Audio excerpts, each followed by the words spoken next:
తాజా 30 కోట్ల రూపాయలు మాత్రం మనం ఇవ్వగలిగితే 13,83,000 మంది 83,574 మందికి న్యాయం జరుగుతుంది అధ్యక్ష. ఇది ముఖ్యమంత్రి గారికి నేను అదే పనిగా ఎందుకు చెప్తున్నాను అని అంటే నేనేదో చెప్తున్నాను కాబట్టి ఆయన చేయకూడదు అన్న పరిస్థితులే కాకుండా ఆయనలోని మానవత్వాన్ని జాగృతి చేయడం కోసం ఇవాళ నేను చెప్తా ఉన్నా అధ్యక్ష.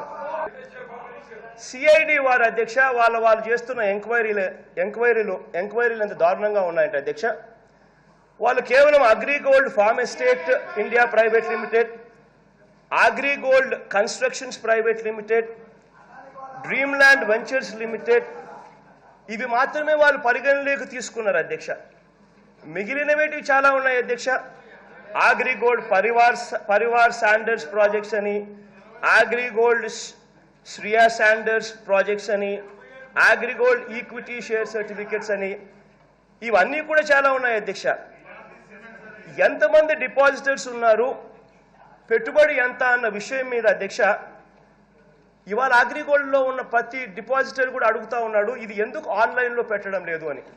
కారణం ఏంటంటే అధ్యక్ష, ఒక్కసారి ఆన్లైన్లో అంటూ పెట్టడం జరిగితే ఆన్లైన్లో ఒకవేళ ఆ పేరు ఏదైనా కనిపించకపోతే డిపాజిటర్ ఎవడైతే ఉన్నారో వాళ్ళ పేరు ఆన్లైన్లో కనిపించకపోతే వాళ్ళు కనీసం నమోదు చేసుకునే పరిస్థితి ప్రక్రియ అన్న వస్తుంది.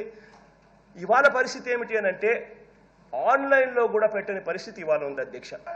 అరెస్ట్లు ఎంతమంది చేశారు అని చెప్పి ఒక్కసారి గమనిస్తే అధ్యక్ష వెరీ ఇంపార్టెంట్ ఆస్పెక్ట్ అధ్యక్ష. ఇది చైర్మన్ గారిని అరెస్ట్ చేశారు, తర్వాత చైర్మన్ గారి ఒక తమ్ముడిని అరెస్ట్ చేశారు అధ్యక్ష. ఇక్కడ దాదాపుగా వాళ్ళంతా కూడా 8 మంది అన్నదమ్ములు అధ్యక్ష. ఆ 8 మంది అన్నదమ్ముల్లో దాదాపుగా ఈ సీతారాం అనే ఆయన పూర్తిగా వ్యాపారాలన్నీ కూడా తాను ఇంతకు ముందు డైరెక్టర్గానే ఉన్నట్టుగా కమిటీ రిపోర్ట్లోనే డైరెక్టర్గా ఉన్నట్టుగా కమిటీలో ఉన్న పేర్లలో ఆయన పేరు కూడా కనిపిస్తుంది, డైరెక్టర్గా ఉన్నట్టుగా కూడా ఆయన పేరు కనిపిస్తుంది అధ్యక్ష. ఈ సీతారాం అనే ఆయన అరెస్ట్ చేయలేదు అధ్యక్ష. అరెస్ట్ వాళ్ళు చేయని కారణంగా ఈ మధ్య కాలంలోనే లాస్ట్ టైం నేను సభ దృష్టికి తీసుకొచ్చినాను ఏ రకంగా కొన్ని ఆస్తులు వాళ్ళకి సంబంధించిన ఆస్తి మన సభలోనే మంత్రిగా ఉన్న పత్తిపాటి పుల్లారావు గారి భార్య కూడా కొనుగోలు చేయడం కూడా చూసినాం, అది కూడా సభ దృష్టికి తీసుకొచ్చారు.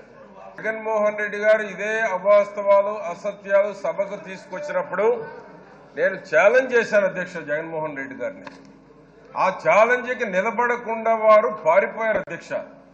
ఎందుకంటే నేను కొన్నటువంటి భూమి ఆ అగ్రిగోల్డ్ సంబంధించినటువంటిది కానీ అగ్రిగోల్డ్ సంబంధించినటువంటి ఇతర కంపెనీలకు కానీ ఆ యొక్క అటాచ్మెంటెడ్ భూములు కానీ సీజ్డ్ భూముల్లో కానీ ఉంటే చూపెట్టమన్నాను అధ్యక్ష.